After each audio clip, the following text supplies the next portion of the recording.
د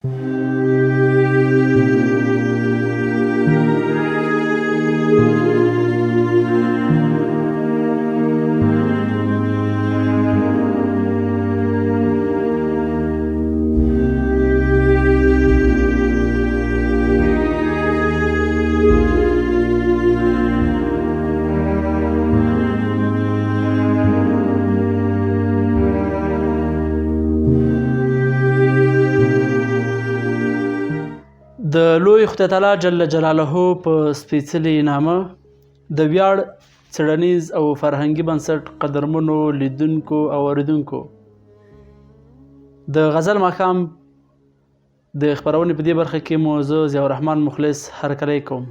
ستړي مه شئ، په خیر راغلی. موږ سره په دغه خپرونه کې قدرمن میلمه ملا عابد صاحب، همدا ډول کوربه ملګری دیدارالله څاروان صاحب د دوی به خپل شعرونه وایي. پیل کوم د حمزه بابا په دغه شعرونو وایي چې زه حمزه په خپلې زلفې تار په تار کړم، زه حمزه به خپلې زلفې تار په تار کړم، جمال د زلفو خوروه پکې ما ګوره، او زه به هم د آینې سره مشغول یم.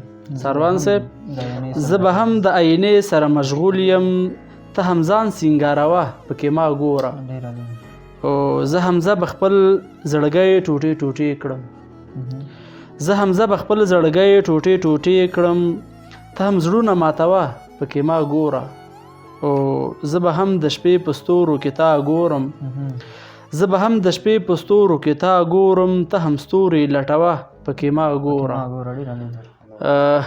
وربسو قدرمن ملګري او میلمه ملا عابد صاحب ته تر څو خپل راوړی شعر له ګډونوالو او اورېدونکو سره شریک کړي. رواني سلامونه، مینه، ادب، احترامات د ویاړ بنسټ د غزل ماښام ټولو درنو لیدونکو ته، تاسو ته ډېره مننه کوم چې ما ته هم دا څوکۍ راکړه او زه هم د دې څوکۍ وړ وبللم. زه راځم، لومړی به یو دوه بیته ووایم، بیا یو څو هایکو دي، لږ به تغییر ورکړو، غزلونه ډېرېږي. وچ کنعان دی د قحطۍ بلا وهلی، وچ کنعان دی د قحطۍ بلا وهلی، خو آباد د یوسف مخو په الهام دی، خو آباد د یوسف مخو په الهام دی. ماتول د زړه هنر غواړي عابده، ماتول د زړه هنر غواړي عابده، د پیمخو لوی هنر ته خو دې پام دی، ډېر ښکلی، د پیمخو لوی هنر ته خو دې پام دی. یو څو هایکو یا ماهی دي. مهرباني. در په در خاورې په سر یم، خود به سوځم له تړاکو چې روان په سر مجمر یم، در په در خاورې په سر یم، خود به سوځم له تړاکو چې روان په سر مجمر یم. که وبال دی خو سوال دی ستا د مخ خالونه څه شول چې مهتاب د بې سرمال دی، که وبال دی خو سوال دی ستا د مخ خالونه څه شول چې مهتاب د بې سرمال دی. اوبه سترګې اوبه خیال د روبه وم، د روبه شوم زړه حجر مالامال دی. دا به عمره پورې پند کړم اوس چې لږه تنهایي شي دروازې راپسې بند کړم، دا به عمره پورې پند کړم اوس چې لږه تنهایي شي دروازې راپسې بند کړم. آن تر دې حده بې خیاله لس اته څپېړې خورم ستا د کور له هر دیواله، آن تر دې حده بې خیاله لس اته څپېړې خورم ستا د کور له هر دیواله. د یوسف د راتګ حاله د دې ښار هره کوڅه کې اوس زنګېږم بوډۍ ټاله، د یوسف د راتګ حاله د دې ښار هره کوڅه کې اوس زنګېږم بوډۍ ټاله. ناخبره قضایاو ړوند عابد خلوت نشینه څه خبر دی لارواو، ناخبره قضایاو ړوند عابد خلوت نشینه څه خبر دی لارواو. ډېره زیاته مننه عابد صاحب، مننه. حمزه بابا وایي چې ای زما د زړه مالکه ما خبر کړه، ای زما د زړه مالکه ما ای زما د زړه مالکه ما خبر کړه، د وصال ورځو ته څومره انتظار دی، د وصال ورځو ته څومره انتظار دی. وربسو څاروان صاحب ته، څاروان صاحب مهرباني څه مو راوړي دي ملګرو ته وړاندې کړي. زما هم په خپل نوبت سلامونه او نیکې هیلې ومنئ په دې هیله چې ملګري د ویاړ څېړنیز بنسټ ټول قدرمن لیدونکي به ښه وخت ولري. وای باقر صاحب وای د محبت د آخري حد په حصار کې یما د محبت د آخري حد په حصار کې یما تا سره ناست یم او ستا په انتظار ډېره ډېره کرانه وپوښتې نو نوم یې راله هم نه راځي کرانه وپوښتې نو نوم یې راله هم نه راځي زه چې وړوکی رالوی شوی په کوم ښار کې یم ډېر لوړ او زما د مینې په هر څاڅکي پسې ګرځي ښکاریان زما د وینې په هر څاڅکي پسې ګرځي ښکاریان زخمي مارغه یم ترې پټ شوی په چنار کې یم توره تیاره ده وای توره تیاره ده د خپل ځان نه مې هم ویره کېږي خلک ویده ورونه بند او زه په لار کې یم خلک ویده ورونه بند او زه په لار کې یم وجود مې ورو ورو ختموي را باندې لیکي تاریخ باقره چا داسې تاو کړی په پرکار کې یم وا څومره ښکلی سروان صاحب څومره ښکلی نو ورځو ملعابد صاحب ته تر څو ملګرو ته خپله راوړه شعر وړاندې کړي مهرباني عابد صاحب زه به دا وار غزل ته راشم مهرباني او بیا به ماهي ووایم ارشاد دی عابد صاحب دومره بېکسه وو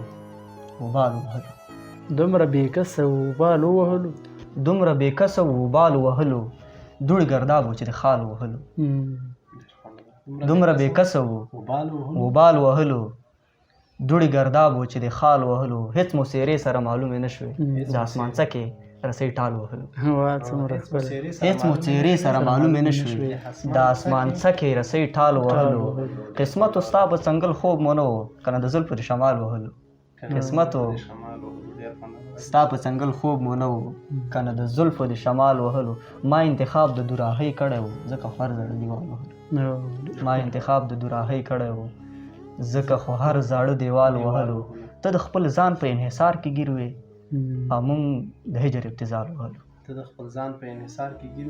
او موږ د هجر ابتذال وهلو ابې د زرو ته ځواب ګویا و خو به درون کې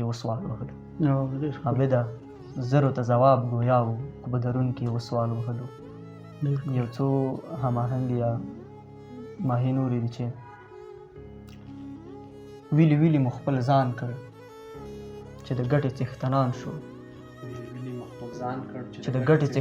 خو تاوان مو په تاوان کړ ویلي مو خپل ځان کړ چې د ګټې څښتنان شو خو تاوان مو په تاوان کړ چې وجدان مو اویزان کړ هله ځان ته راوزګار شو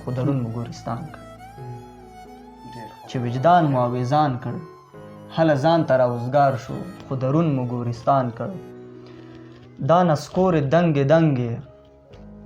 دا نسکورې دنګې ګرد غبار تورې خپسې ستا د ښار کوڅې شوې ډنګې او په شل ذاتې بدرنګې حسن کم دی غرور کم کا زما د شیخ بابا ملنګې حسن کم دی غرور کم کا زما د شیخ بابا ملنګې فکر کوم خلاصې شوې په همدې ځای باندې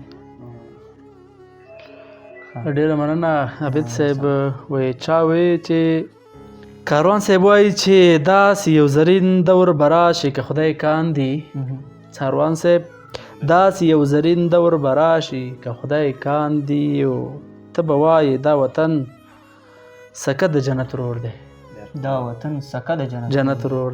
ته به وایې دا وطن سکه د جنت رور دی ورځو دیدارالله سروان صاحب ته مهرباني سروان صاحب څه مو راوړي ډېره مننه زه به یو دوه بیته شعر درته وایم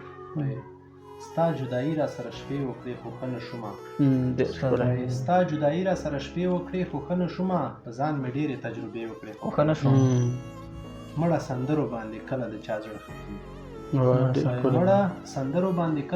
زړه ښه کېږي بېګا مې ټوله شپه ټپې وکړې خو ښه نه شومه ډېره مننه وروره ډېر ښکلی کاروان صاحب وایي چې غزلې وان ورې چې عقل به دې وتنبوي دې لیوني کاروان په لپو بنګ خوړلي کاروان صاحب خو ستر سړی ده خو د تعالی دې تر ډېره وساتي وربسو ملعابد صاحب ته نو تر څو قدرمنو لیدونکو او ګډونوالو ته خپله نظم واورئ. مهرباني عابد صاحب. نظم لیدونکي د خلکو نه دنګي نظم به لږ اوږد وي. مهرباني پروانه. نظم نه چې هم مسلکي هم مسلکي ستا د یاد مراقبت دی. هم مسلکي ستا د یاد مراقبت دی. هم مسلکي د خدای له تاره وزم. هم مسلکي هر یو توری دی د زرو. هم مسلکي تخیل دی په وزرو. هم مسلکي را غزل شه لګوګله. هم مسلکي زړه مې یو تر بلوله. هم مسلکي را غزل شه لګوګله. هم مسلکي زړه مې یو تر بلوله. هم مسلکي څه بې ځانه ځان کې اوسم د هر راګ په څو تارونو کې اوسېږم. څه عجیبه بې زبانه ځان کې اوسم. خیال مې اړخ په اړخ رغړېږي له تنګونه. لفظ په لفظ معنا مې ورکړل زبونه. نور راپاتې یم کالبوت له خپل درونه. هم مسلکي نور له هره کاره وځم. هم مسلکي ستا د یاد مراقبت دی. هم مسلکي د خدای له تاره وځم. هم مسلکي زړه خوسا یم حال مې پوښته. د خپل ځان په عینه کې راته ګوره. زه پوهېږم درکولی مې چې ښه شي خو اظهار به مې له خولې نه کله نه شي. هم مسلکي ته له کومه را پیدا شوې. هم مسلکي ته له کومه را پیدا شوې چې راجوخته مې د زړه په هره خوا شي. هر یو حرف د لوی او لوی ټال د ژوندانه شو. پرې غلط مې د نظر حسن ویده شو. ټول وجود مې خالی پاتې پورګو شو. د لفظ ښایست د لږ په مسیدو شو. هم مسلکي نور څلور تړانګې لویږم. هم مسلکي د دنیا له باره وځم. هم مسلکي ستا د یاد مراقبت دی. هم مسلکي د خدای له تاره وځم. هم مسلکي له ګویا نه در ګویا یم. هم مسلکي زړه مې پړک درپسې چاودي. هم مسلکي نور له ځانه بې پروا یم. هم مسلکي ته یو لویه فیلسوفه. زما خبرې به ناښاده درته ښکاري. هغه شپه بیا تر سهاره وده نه شم. سل پیغوره د ضمیر ورته کاړه شوم.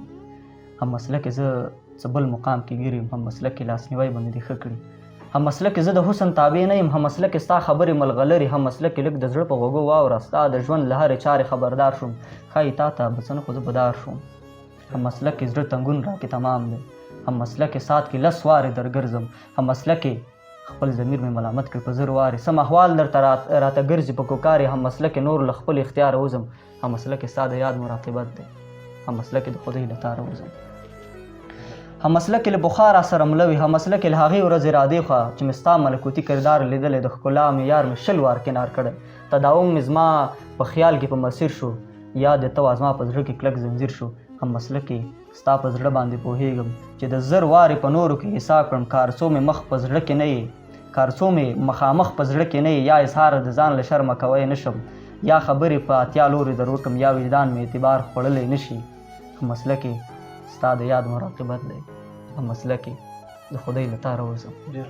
ډېر ښکلی مرابط صاحب خوند دې وکړه. ډېره مننه.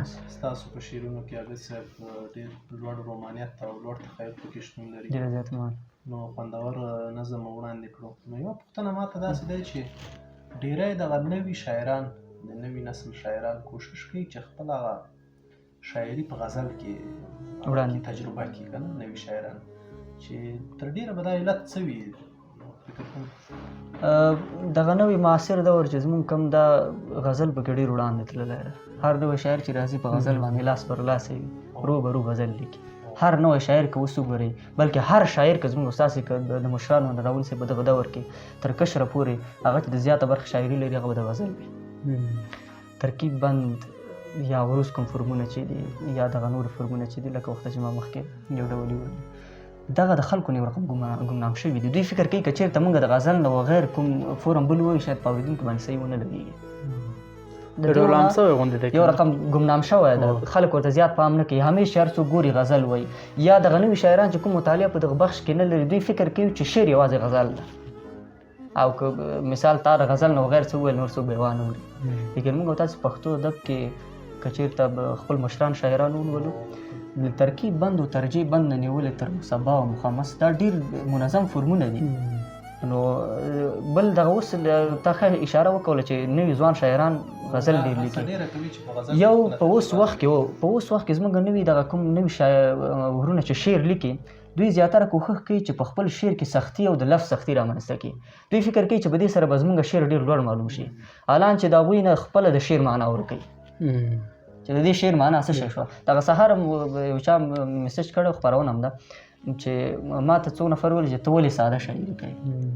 صحیح ده چې ساده خبرې په شعر کې موږ نه شو راوستلی شاید منظوم کلام یې خو موږ نه شو کولی چې هغې ته شعر زه شخصا په دې کې خلکو سره مخالف یم ځکه هر شي ته موږ شعر نه شو ویلی. شعر یو جدا منظر مونږ ورته ویلی شو جدا خیال ده. نو هغه ته بیا ما ویلې چې ته د لفظ سختي مه کوه په شعر کې، ته د خیال سختي وکوه. خیال دې لوړ کړه، تخیل دې لوړ کړه، تخیل دې لوړ کړه، شعر د خپله شعر کېږي. که چېرې ته لفظ سختۍ تا نه خپله معنا ورکړې چې دا اوس ما څه شی ولیکل. او بالکل ډېره مننه عابد صاحب. په دغه بحث کې ډېره پاملرنه د ملګرو غواړو. داسې نه دی چې مطلب غزل ډېر اسانه دی، وزن قافیه او دا مسایلو ته هم ډېره اړتیا لري. او بل دغه عربي فورمونو کې دا راځي که نه، عروض کې عروضي شاعري دی. له دې نه بغیر موږ تاسې په پښتو برخه کې موږ ځان ته شاعري لرو. هغه سپین شعر دی، آزاد شعر دی، دې ته باید ډېره توجه وشي، نظم دی، دا مسایلو ته. نو غزل هم په خپل ځای کې خپل ارزښت لري. خپل ارزښت لري. یو بله خبره دغه زموږ د اوس وخت تر د ټولو پورې چې شعر ورته دومره اسانه ښکاري، شعر دومره اسانه هم نه ده. شعر آهنګ غواړي، شعر کیفیت غواړي. که ته فکر کوي چې زه به قافیه او ردیف ورته جوړ کړم، وزن به برابر کړم، سیلابونه به سره جوړ کړم، نور چې زما څه زړه غوښتل هغه به ووایم او دا به شعر شي، زه فکر نه کوم چې دا شعر واوسي. په اوس وخت کې زیاتره زموږ مشران که چېرته کره کتنه هم کوي، هغوی زیاتره وخت د احتوا په لحاظ غږېږي. هغوی هېڅکله هم د شعر چوکاټ زیات پام نه کوي. خو زه بیا یو بله خبره کوم چې شعر داسې ده چې هغه 100 زاویې هم لري. یو لوستونکی یو زاویې باندې ورته ګوري، یو شی ورته ښکاري، بل لوستونکی بله زاویه لري. نو دوی دې کوښښ وکړي چې همیش کره کتنه کوي ډېر د احتوا په لحاظ باندې نه ځي، ځکه د شاعر نه خپله معنا پکې ورکېږي. نو هغه د پرېږدي شاعر ته، هغه د شاعر مسؤلیت ده چې هغه باید ادا کړي. دوی دې صرف په جوړښت او ترکیب باندې. ډېره مننه په کره کې ښکلا د خیال او فکر عاطفي تړون ته شعر وایي. یعنې په شعر کې باید هغه اساسي توکي چې هنریت باید ولري. هنریت ولري، دا ډېره مهمه. ډېره مننه عابد صاحب. سلامات اوسئ. ډېره مننه عابد صاحب، له تاسو څخه مو نړۍ مننه. خوشحاله سو. الله تعالی مو وساته، بخیر راسئ، هر کله راسئ. زموږ ژوندګړه ستاسو په خدمت کې. له تاسو هم ډېره زیاته مننه. له سروان صاحب مننه، ستاسو له بنسټ له مشرتابه مننه چې دغسې د ادب پاللو ته یې بډې وهلې دي او موږ یې د دغه کرسۍ لایق کړلو. خوشحاله اوسئ، اباد اوسئ. ډېره مننه. قدرمنو لیدونکو ډېره مننه. تر دې دمه مو له ملتیا څخه مننه کوم. له موږ سره اوسئ تر بیا مو په لوی لاس سپارم. ډېره مننه.